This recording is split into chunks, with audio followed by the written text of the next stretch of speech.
ఈరోజు నేను chicken curry వండానండి. చాలా బాగా వచ్చింది. ఒకసారి ట్రై చేయండి.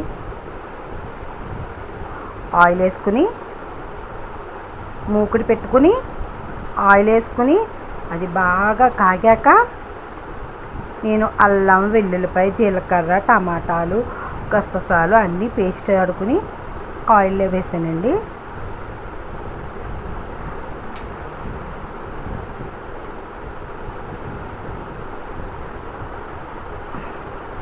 బాగా వేగనివ్వాలి. కొంచెం పసుపు, ఉప్పు కూడా వేసుకుంటాను. ఇలా అయితే గ్రేవీ కనిపిస్తుందని కొంచెం ఉల్లిపాయ పేస్ట్ చెక్క బద్ద కింద చెక్క కింద ఆడతాను, గ్రేవీ వస్తుందని. టేస్ట్ కూడా బాగుంటుంది. కరివేపాకు వేసుకుంటున్నాను. బాగా ఆయిల్ బయటకు వచ్చి ఇలాగ వేయించుతాను. కొంచెం సాల్ట్ కూడా వేస్తున్నాను. నేను ఆల్రెడీ చికెన్కి ఉప్పు, కారం, పసుపు, మసాలా పొడి, అల్లం వెల్లుల్లి పేస్ట్ పట్టించుకొని ఫ్రిడ్జ్లో పెట్టుకున్నాను. అందుకని సాల్ట్ తక్కువ వేసుకున్నాను అనమాట కూరలోని. బాగా వేగిపోయిందండి. ఇప్పుడు చికెన్ వేసుకుంటున్నాను, మ్యారినేట్ చేసిన చికెను.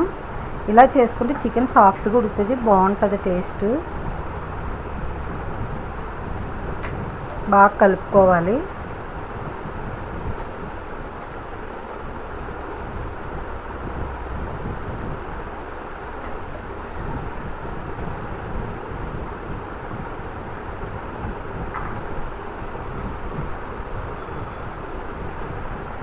మళ్ళీ వ్యూస్ చూస్తున్నారు, పర్వాలేదు. అప్పుడు మీద బాగానే చూస్తున్నారులేండి. ఇదివరకు అసలు చూసేవారు కాదు.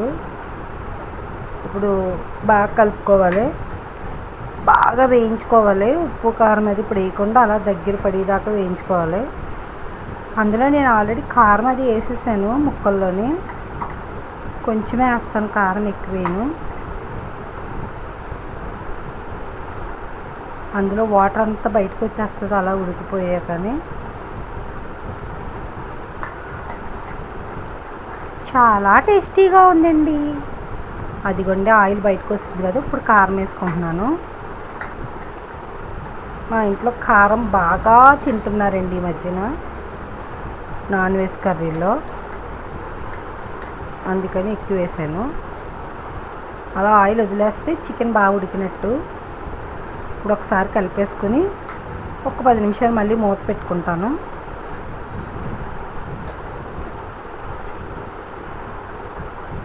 కర్రీ అయితే చాలా బాగా వచ్చిందండి. మరి మీకు ఎలా ఉన్నదన్నది కామెంట్ చేయండి చూసి. నేను కొత్త నాన్ స్టిక్ కొంటున్నానండి. మీకు వంటలు చేసేటప్పుడు రేపు నుంచి అందులోనే చేస్తాను, చూడండి. రేపు కొంచెం వాటర్ వేసుకున్నానండి. వాటర్ ఎక్కడో తప్పింది, కెమెరాలో పడలేదు. అలా గ్రేవీ దగ్గర పడ్డాకనండి కొంచెం 2 సైజులు పెద్ద పెద్ద గారెలు పెట్టుకుని తింటే ఉంటుంది, చాలా బాగుంటుంది. కానీ ప్రస్తుతానికి మన దగ్గర గారెలు లేవు. బగారా రైస్ చేశాను ఈ కర్రీలోకి. అది వీడియో పెట్టట్లేదండి, ఎందుకంటే బాబు క్యారేజ్ అని ఫాస్ట్గా చేస్తాను. మళ్ళీ కొంచెం వాటర్ వేసుకుంటున్నానండి, చికెను సరిగ్గా ఉడకలేదని. ఇప్పుడు అది అలా కలుపుకొని తమాషగా మూత పెట్టి కాసేపు ఉడకనివ్వాలండి. ఉడికాక అప్పుడు దించేసుకుని కొత్తిమీర వేసుకుని ఒక గిన్నెలోకి తీసేసుకుని కర్రీ వేడివేడి బగారా అన్నంలో వేసుకుని తింటే ఉందండి మరి కూర అదిరిపోయిందండి. చాలా టేస్ట్గా ఉంది. టేస్ట్ మీరు చూడలేరు కాబట్టి నేనే చెప్పేస్తున్నాను. చాలా బాగుందండి కర్రీ. అంతేనండి ఈరోజు మంగళవారం స్పెషల్ వంట.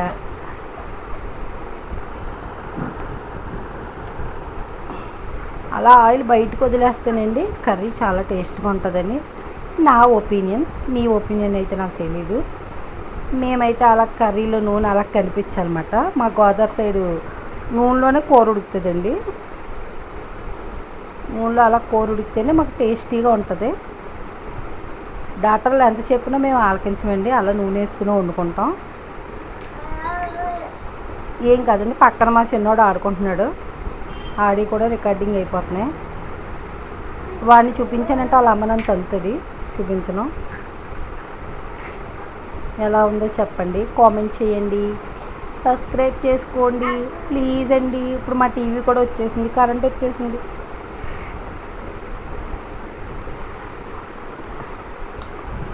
అంతేనండి, కర్రీ దగ్గర పడిపోయింది. సరే అండి, ఉంటానండి, మళ్ళీ రేపు కలుద్దాం, బాయ్.